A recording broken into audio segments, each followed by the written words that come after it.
Texas. Known around the world for doing things in big and bold ways.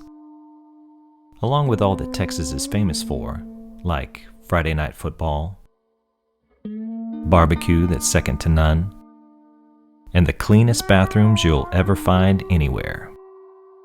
It's also known for I-35 and the variety of views you'll encounter along the way.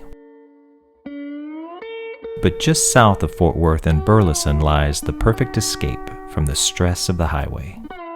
A chance to slow down, a chance to get away from it all, and a chance to create memories for a lifetime at Hidden Creek Golf Course.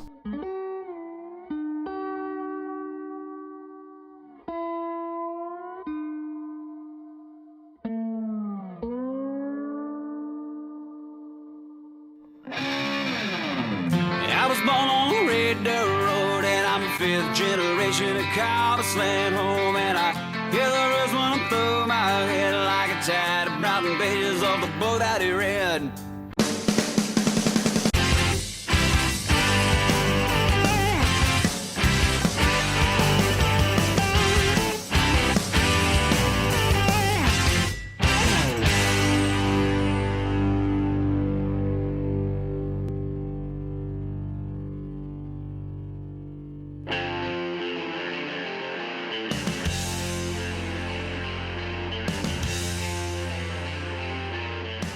Hey everybody, and welcome back. Today, we at Teeing Up Texas are going to take you hole by hole through Hidden Creek with insight, as always, from our very own Richard Kearns.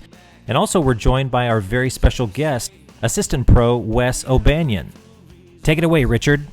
All right, guys. The three key factors to Hidden Creek Golf Course are, number one, placement off the tee is crucial. You're not always going to need the driver here. Number two, Hidden Creek earns its name with hazards that are not always easy to see. And number three, enjoy the road holes, as every driver passing by wishes they were the ones playing golf right now. So let's get started. As mentioned, placement off the tee at Hidden Creek is crucial. Number one requires restraint from the start, as a well-placed iron or hybrid is all you'll need off the tee. Trust me, just lay back well short of the bunker on the left and the hazard on the right. The second shot usually just calls for whatever club will keep you short of the bunkers, and try to keep it to the right side of the fairway for the best approach into the green. Know you learn how to play. Well, some kids play different, but your rules still don't change. Some put you down like things are uneven. Left turns around. Number two presents itself with a tighter tee shot than it appears. The water on the right runs the entire length of the hole, and anything that flirts with the right side of the fairway will most likely run off into trouble. Use the left edge of the water tower or the lone tree on the left as a guide for where to aim off the tee. The green has a very clear shelf separating the front and back, so double check your yardage to the pin to avoid a super tricky putt.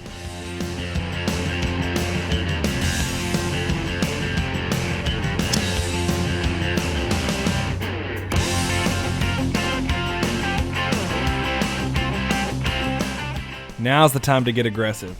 Number three has a fairway to the left, but it's best to smash one right through the sheet of trees in front of you and get yourself into birdie range. Think of the two trees in the gap on the right as field goal posts for your drive, but water can come into play if you push one too far right.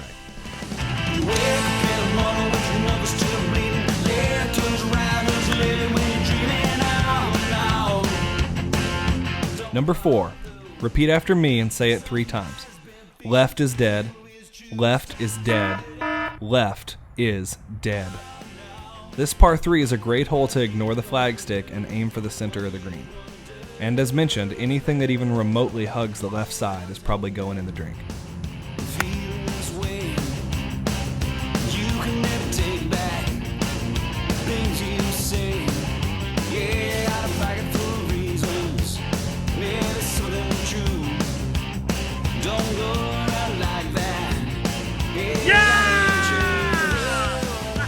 Hole 5 is a beautifully crafted par 4 that slightly curves around to the left.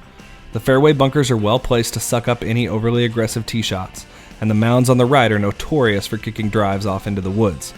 So my preference here is to hit a 3-wood off the tee to keep short of any trouble, and still usually only leaves a short club in. But pick your poison if you're feeling gutsy.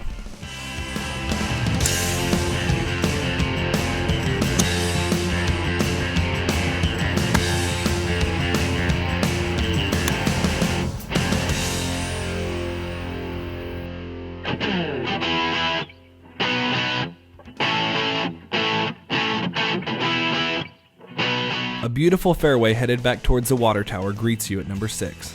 But many players can testify that the woods on the right are a magnet for expensive golf balls, so best to hug the left side, which is what you'll also need to do to set up the best view of the green. Some players may be able to get home in 2, however this is a tiny green that doesn't really have a good miss. But birdie can still be achieved if you can take advantage of the well-groomed layup area to the left of the green. Couldn't find no much to try to ask you to stay, and a radio played an old Beatle song. I heard a radio play an old Beatle song. Number 7. Welcome to the Beast. While snow is not usually in the forecast in Texas, there seem to have been many reports of snowman sightings here on this one.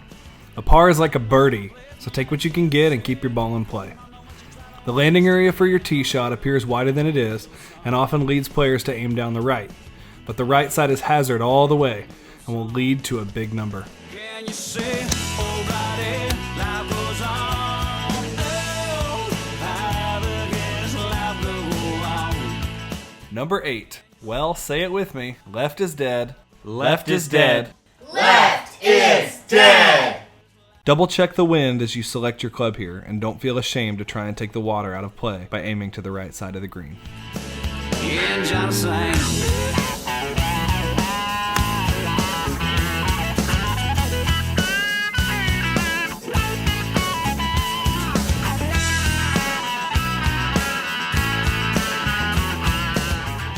The scorecard says hole 9 is the number 7 handicap hole, but to many, it's number 1.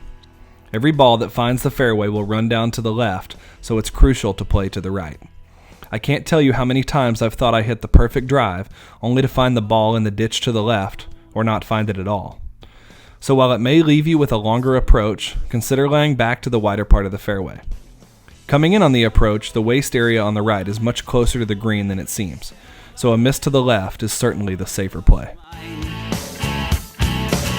Like the day of the best, gotta live behind. Can you see? Here's your chance to swing away off the tee at number 10, as there's plenty of room as your ball clears the hill and catches the downslope. But most players will underestimate the difficulty of their short second shot. The same wind that helped you launch your drive into oblivion like a tour pro will now make it incredibly hard to stop your downhill approach without shooting the ball off the back of the green. So take a few yards off and plan on a little rollout if the wind is really cooking. It should be a birdie hole, but, well, you'll see.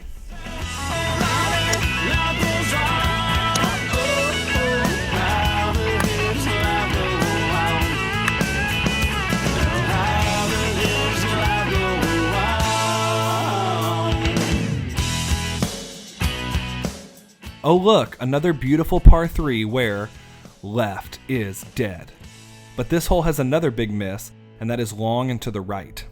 The hill and shape of the right side of the green will quickly catapult tee shots into the woods, resulting in a lost ball and a harder drop than if you hit it in the water in the first place.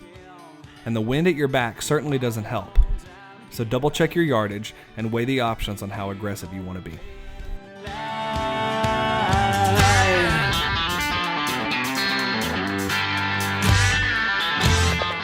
Number 12 presents itself with an incredibly narrow first 150 yards off the tee, but eventually opens up to create a wider landing area than can be seen to the right. The cell tower in the distance or the left side of the fairway bunker are both great targets for your drive, and players with a left to right tee shot should really enjoy this one. But many overly aggressive lines can snag a tree limb, so don't get too greedy.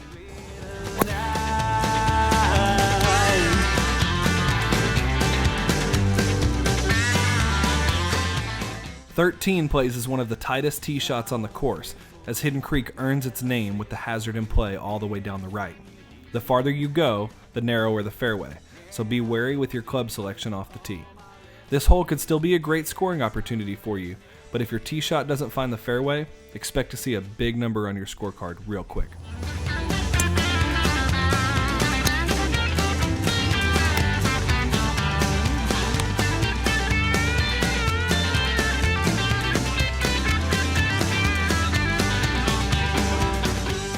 Hole 14 is definitely one where knowing your targets is crucial to scoring well.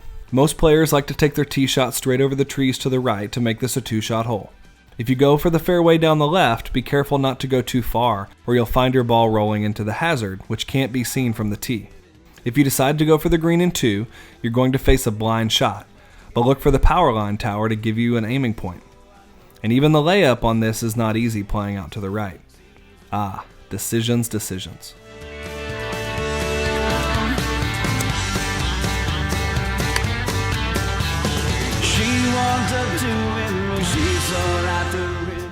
Now we're talking a short par 3 that gives you a great view and an even better opportunity to stick one close. Not really much to worry about here other than getting in your own head. It's a long, long time to get it right. And it ain't gonna be tonight. Welcome to the road holes. While the sounds of the freeway and out of bounds to the left may enter your mind, don't forget that everyone driving by wishes they were the ones on the golf course. Number 16 is risk reward all the way. You can hit an iron to the 150 stake, or you can go full on Hulk mode and try and get close to the green. But as to be expected, it gets quite narrow the farther you choose to go. Water on the right, OB to the left, but a birdie with your name on it, if you can find the middle. It's paddling like thunder, and it's driving like rain. It's like midnight in a hurricane, and it's driving me insane. Not to put on any pressure, but number 18 is pretty hard. So 17 is your chance to get a stroke back if you can. While the wind may keep it from being a 2-shot hole, it's pretty wide and not too much trouble if you can navigate avoiding the bunkers. Did I mention that everyone driving by is envious of you? Wish you come back maybe tonight.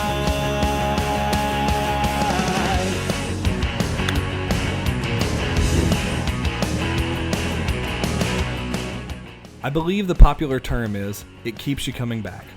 Well, thank goodness for the beautiful views and ample birdie opportunities before the finishing hole, because 18 shows no mercy.